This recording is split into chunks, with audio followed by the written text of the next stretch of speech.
Part 5, Justin. Sometimes I think my head is so big because it's so full of dreams.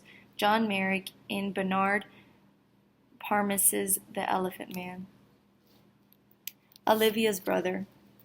The first time I met Olivia's little brother, I have to admit, I'm totally taken by surprise.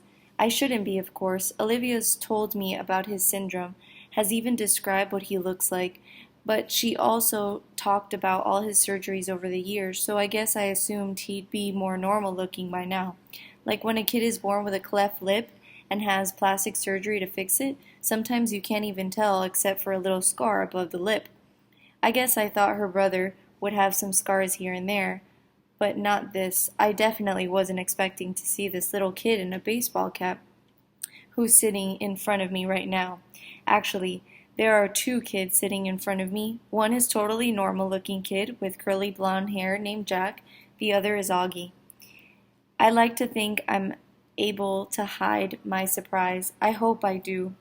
Surprise is one of those emotions that can be hard to fake though, whether you're trying to look surprised when you're not or trying to not look surprised when you are.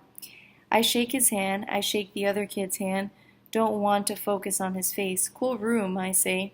Are you Via's boyfriend? He says.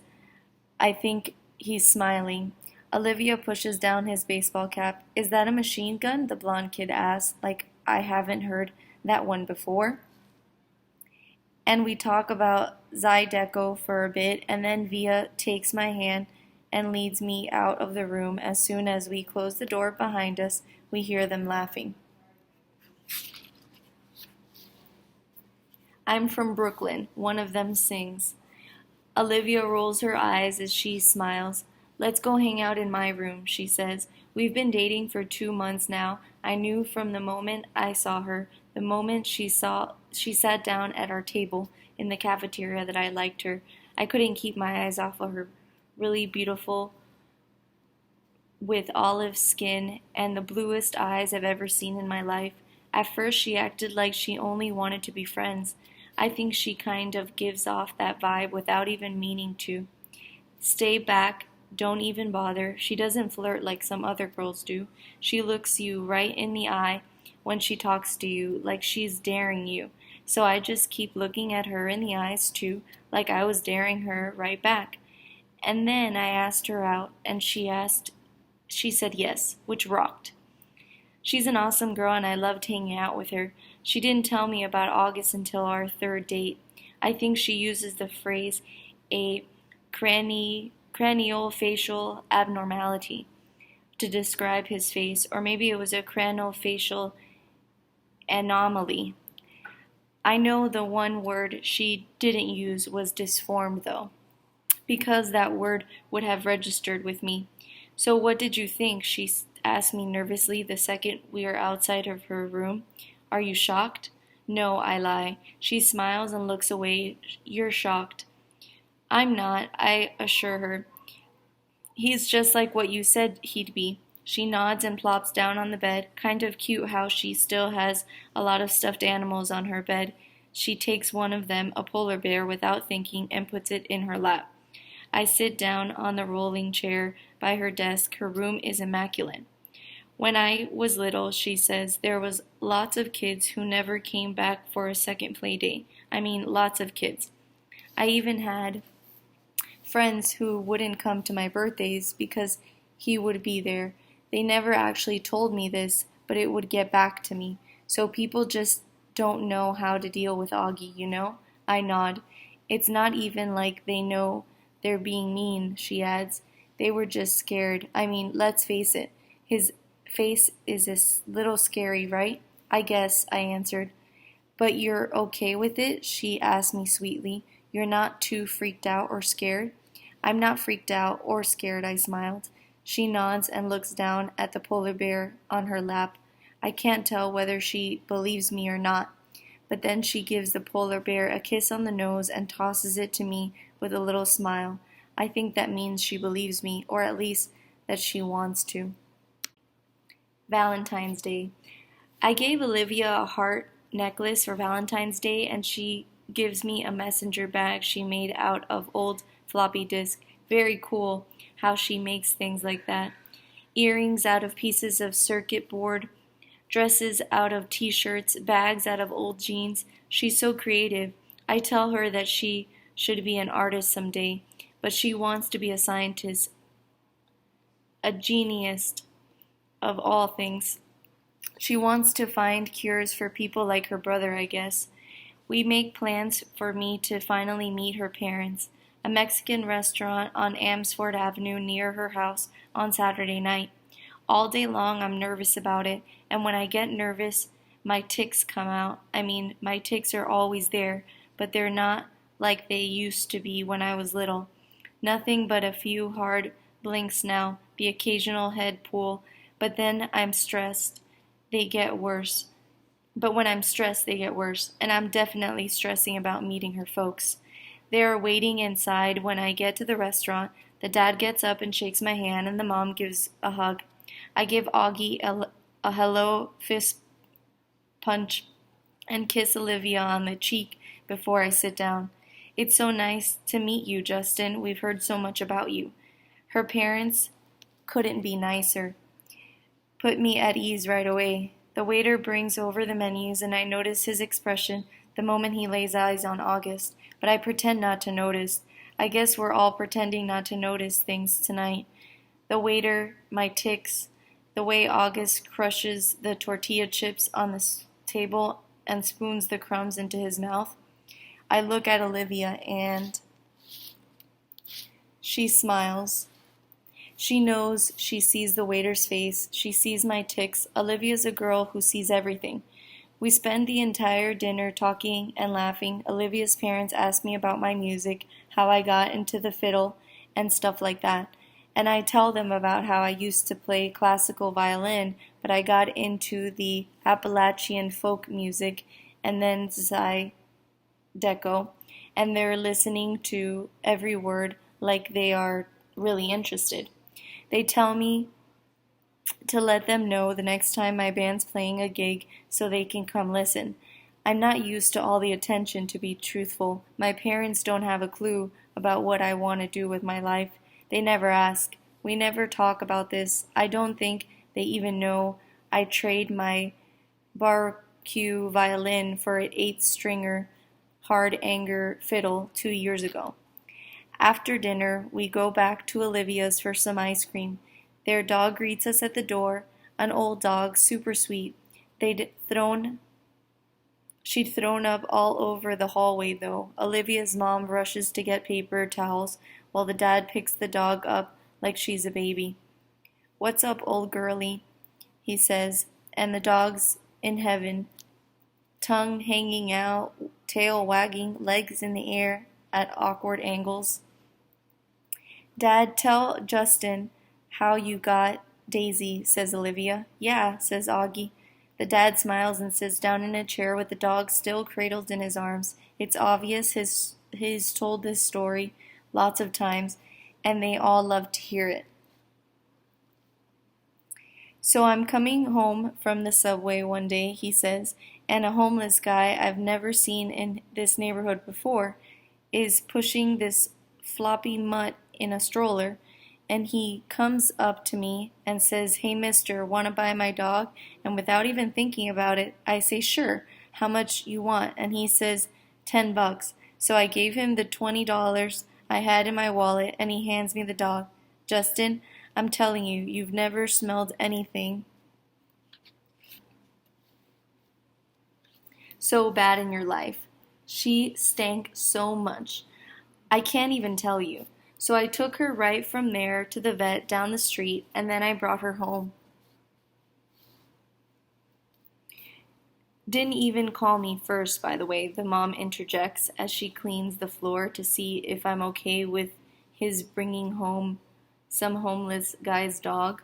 The dog actually looks over at the mom when she says this, like she understands everything everyone is saying about her. She's a happy dog, like she knows she's lucked out the day finding this family. I kind of know how she feels. I like Olivia's family.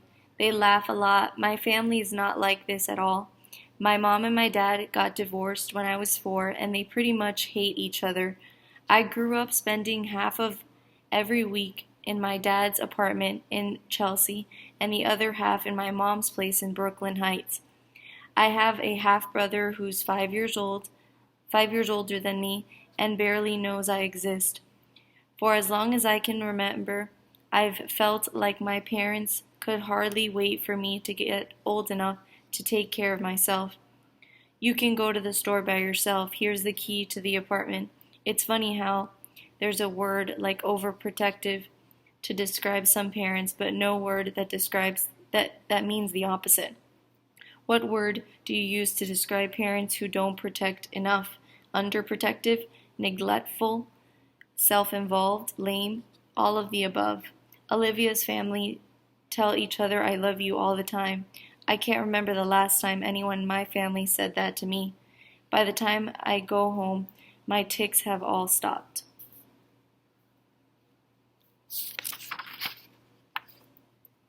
Our Town.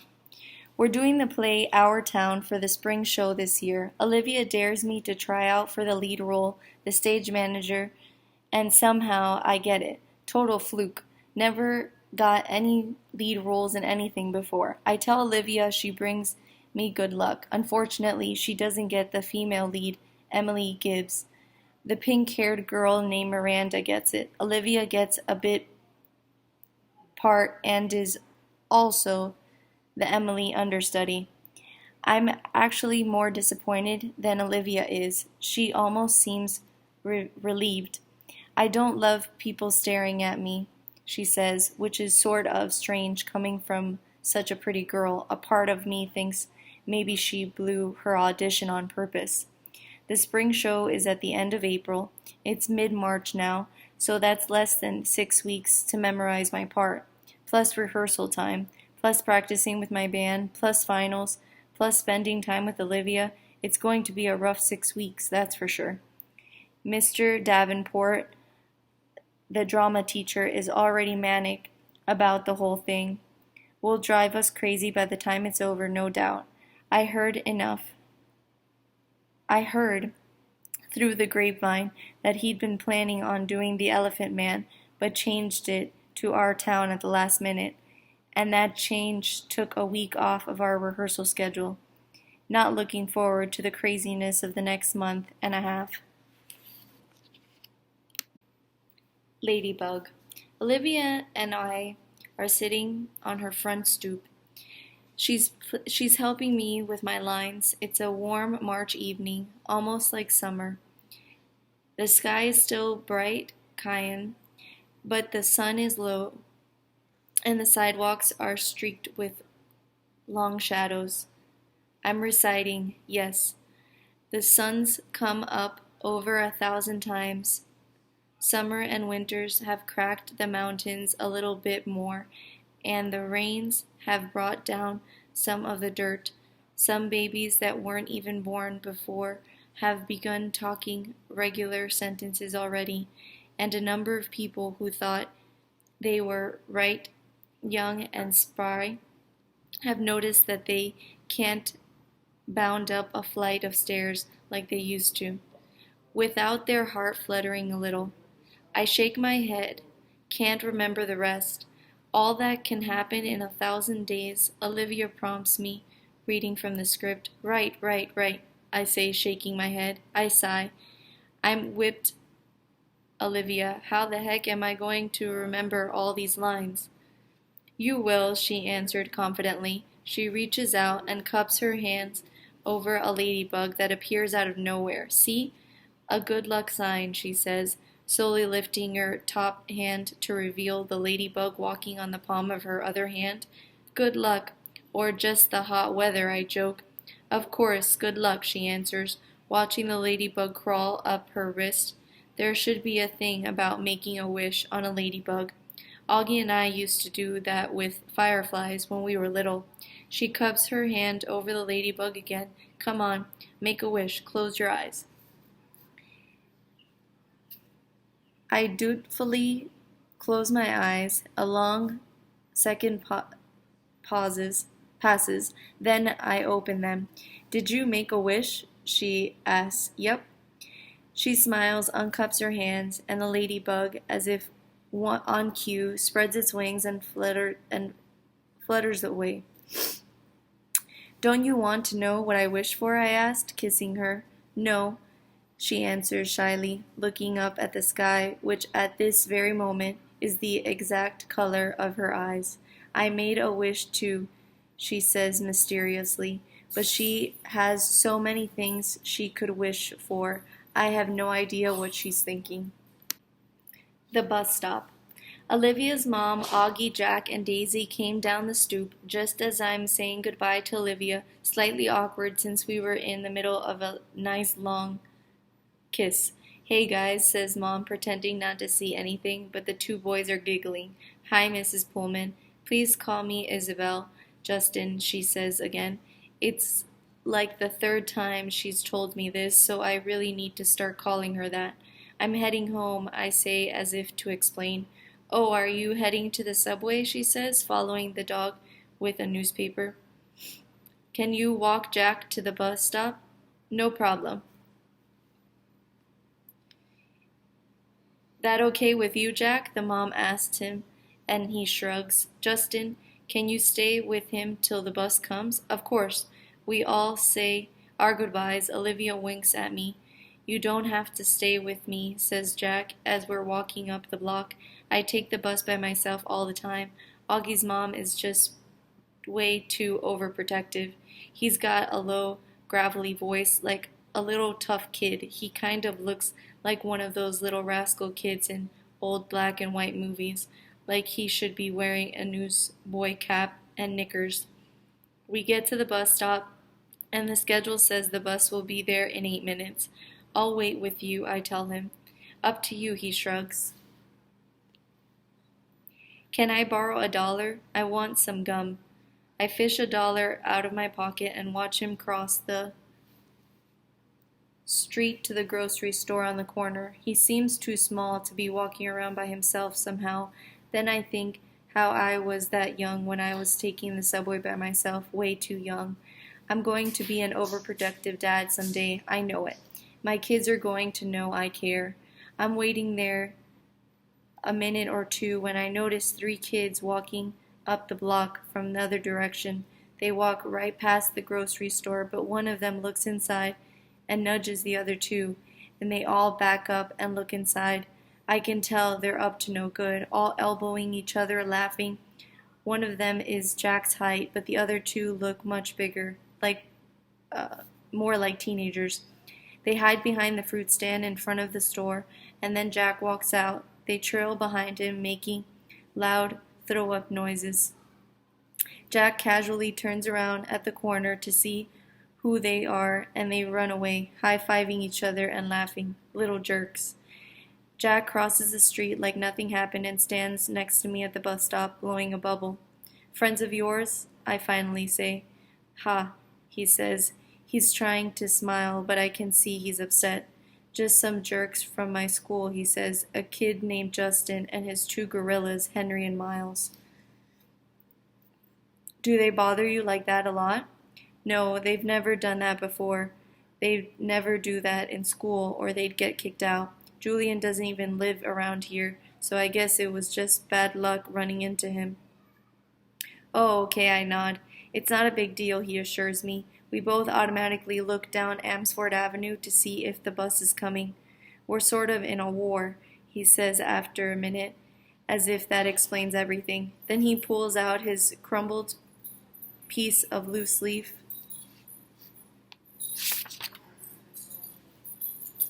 paper from his jean pocket and gives it to me. I unfold it, and it's a list of names in 3 columns. He turns the whole grade against me, says Jack. Not the whole grade, I pointed out, looking down at the list. He leaves me notes in my locker that say stuff like, everybody hates you. You should tell your teacher about that.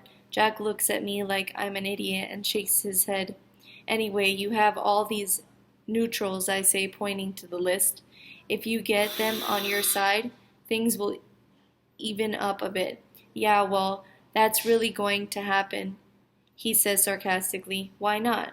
He shoots me another look like I am Absolutely the stupidest guy he's ever talked to in the world. What? I say. He shakes his head like I'm hopeless. Let's just say, he says, I am friends with someone who isn't exactly the most popular kid in the school. Then it hits me. What's he's not coming out and saying, August.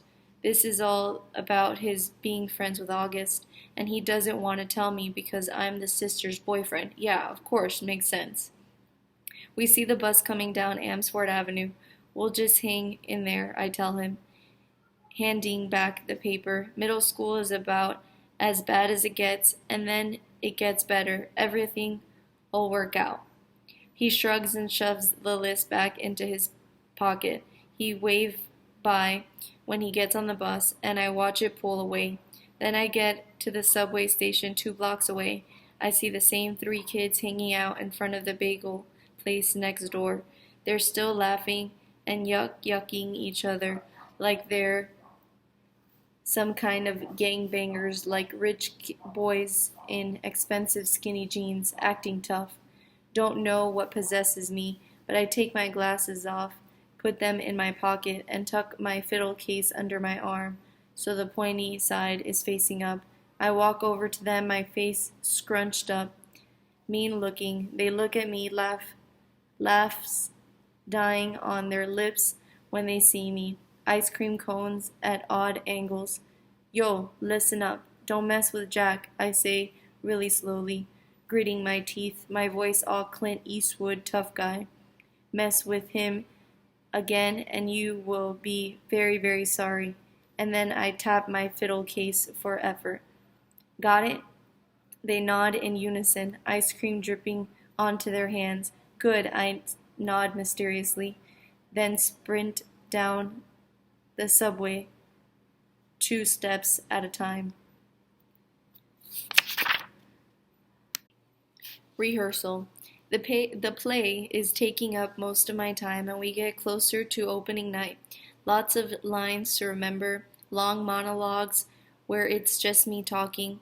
Olivia had this great idea, though, and it's been helping. I have my fiddle with me on stage and play it a bit while I'm talking. It's not written that way, but Mr. Davenport thinks it adds an extra folky element to have the stage manager plucking on a fiddle. And for me, it's so great because whenever I need a second to remember my next line, I just start playing A Little Soldier's Joy on my fiddle, and it buys me some time. I've gotten to know the kids in the show a lot better, especially the pink-haired girl who plays Emily. Turns out she's not nearly as stuck up as I thought she was, given the crowd she hangs out with. Her boyfriend's this built jock who's a big deal on the varsity sports circuit at school. It's a whole world that I have nothing to do with, so I'm kind of surprised that this Miranda girl turns out to be kind of nice. One day we're sitting on the floor backstage waiting for the tech guys to fix the main spotlight. So how long have you and Olivia been dating? She asked me out of the blue. About 4 months now, I say. Have you met her brother? She says casually. It's so unexpected that I can't hide my surprise. You know Olivia's brother? I asked. Via didn't tell you? We used to be good friends. I've known Augie since he was a baby. Oh yeah, I think I knew that, I answered. I don't want to let on that Olivia had not told me any of this. I don't want to let on how surprised I am that she called her Via. Nobody but Olivia's family calls her Via. And here, this pink-haired girl who I thought was a stranger is calling her Via. Miranda laughs and shakes her head, but she doesn't say anything. There's an awkward silence, and then she starts fishing through her bag and pulls out her wallet. She rifles through a couple of pictures and then hands one to me. It's of a little boy in a park on a sunny day. He's wearing shorts and a t-shirt and an astronaut helmet that covers his entire head. It was like 100 degrees that day, she says, smiling at the picture, but he wouldn't take that helmet off for anything. He wore it for like 2 years straight, in the winter, in the summer, at the beach. It was crazy. Yeah, I've seen pictures in Olivia's house. I'm the one who gave him that helmet, she says. She sounds a bit proud of that. She takes the picture and carefully inserts it back into her wallet. Cool, I answered. So you're okay with it, she says, looking at me. I look at her blankly. Okay with what? She raises her eyebrows like she doesn't believe me. You know what I'm talking about, she says, and takes a long drink from her water bottle. Let's face it, she continues, the universe was not kind to Augie Pullman. Bird. Why didn't you tell me about you and Miranda Navs used to be friends? I say to Olivia the next day, I'm really annoyed at her for not telling me this. It's not a big deal, she answers defensively, looking at me like I'm weird. It is a big deal, I say. I look like an idiot. How could you not tell me? You've always acted like you don't even know her. I don't know her, she answers quickly. I don't know who that pink-haired cheerleader is. The girl I knew was a total dork who collected American Girl dolls. Oh, come on, Olivia. You come on.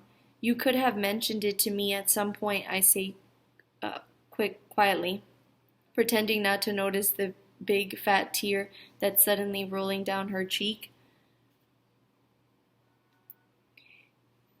She shrugs, fighting back bigger tears. It's okay, I'm not mad, I say, thinking the tears are about me. I honestly don't care if you're mad, she says spitefully. Oh, that's real nice, I fire back. Or doesn't say anything. She doesn't say anything. The tears are about to come. Olivia, what's the matter, I say. She shakes her head like she doesn't want to talk about it, but all of a sudden the tears start rolling a mile a minute. I'm sorry, it's not you, Justin. I'm not crying because of you, she finally says through her tears. Then why are you crying? Because I'm an awful person. What are you talking about? She's not looking at me, wiping her tears with the palm of her hand. I haven't told my parents about the show, she says quickly. I shake my head because I don't quite get what she's telling me. That's okay, I said. It's not too late. There are still tickets available. I don't want them to come to the show, Justin, she interrupts impatiently. Don't you see what I'm saying? I don't want them to come. If they come, they'll bring Augie with them, and I just don't feel like... Here he's hit by another round of crying that doesn't let her finish talking. I put my arm around her. I'm an awful person, she says through her tears. You're not an awful person, I say softly. Yes, I am, she sobs. It's just been so nice being in a new school where nobody knows about him. You know, nobody's whispering about it behind my back. It's just been so nice, Justin. But if he comes to the plate, then everyone will talk about it. Everyone will know. I know why I'm feeling like this. I swear I've never been embarrassed by him before. I know, I say, soothing her. You're entitled, Olivia. You've dealt with a lot your whole life. Olivia reminds me of a bird sometimes, how her feathers get all ruffled when she's mad. And when she's fragile like this, she's a little lost bird looking for its nest. So I gave her my wing to hide under.